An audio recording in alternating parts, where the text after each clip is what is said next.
Question: 613 laws. Do SDA follow them all?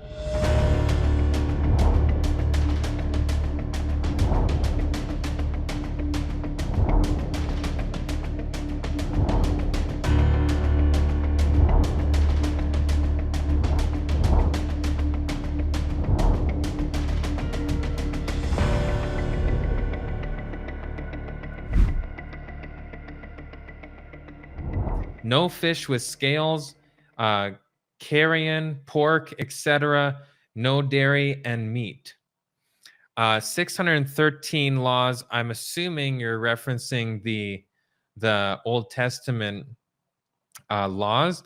There is many. There's two different laws in the Old Testament, and there is the personal laws, the hygiene laws, the food laws, and then there is the sacrificial laws. Now, since Jesus died on the cross and he fulfilled those, we do not keep the ceremonial laws because he fulfilled those. But with things like Leviticus chapter 11. So if we go to Leviticus 11, because I believe is some of what he is mentioning here. Now, this is a little bit different than our study topics, but this is a very important study. We do have a resource where we actually talk about the different foods according to the Bible and what is prohibited and what is not. In Leviticus 11, it talks about, let's see, in verse 3, whatsoever parteth the hoof and is cloven-footed and cheweth the cud among the beasts, that shall ye eat. Nevertheless, these shall ye not eat of them that chew the cud, or of them that divide the hoof as the camel, because he cheweth the cud, but divideth not the hoof. He is unclean unto you. And it continues down, explaining what of the animals would be clean to eat and what animals are unclean. So we do believe that we still need to take heed of the sanitary laws, especially that are talked about in the Old Testament. That's just to keep cleanliness, and these to help with your health. And these are basically a foundational point. And we're supposed to be having our diet more and more like the Garden of Eden, the closer we get to the second Eden. And the closer we get to Jesus coming, we want to be going in that direction. Then he said, no dairy and meat. So this is getting a little bit deeper into some of the health questions. We should do an entire study series on health. That'd be fantastic. I personally am entirely plant-based, and I believe that's for two main reasons. One, because I do believe it is the healthiest way to live.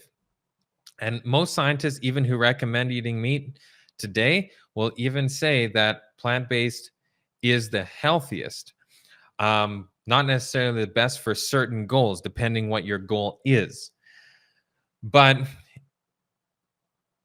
when we look at the process in Revelation, Jesus shows us different places where he is in the heavenly sanctuary, whether he's by the candlestick, or he's by the showbread, or he's by the altar of incense. Now, we believe, and this goes into our Judgment Day studies. If you haven't seen the Judgment Day study series, go to judgmentdaydocumentary.com. We have a whole study series about what this judgment is that's happening in the heavenly sanctuary. So from the Bible, it says that Jesus is in something called the most holy place. And we're in this Day of Atonement. He's working there right now for our sins. And well, the type was in the Old Testament, when the priest was on the Day of Atonement, the people ate differently, they dressed differently, they did all these things, and they put away certain foods. So there's two main reasons that I believe we should be eating differently, because we believe that we're in the Day of Atonement and for health reasons. I had different health concerns before. I went plant-based. I had a heart condition, and that went away based on changing my diet. Then I went on a long journey of medical missionary work, working with different medical missionaries and studying. Then I went for nutrition, um, lots of things.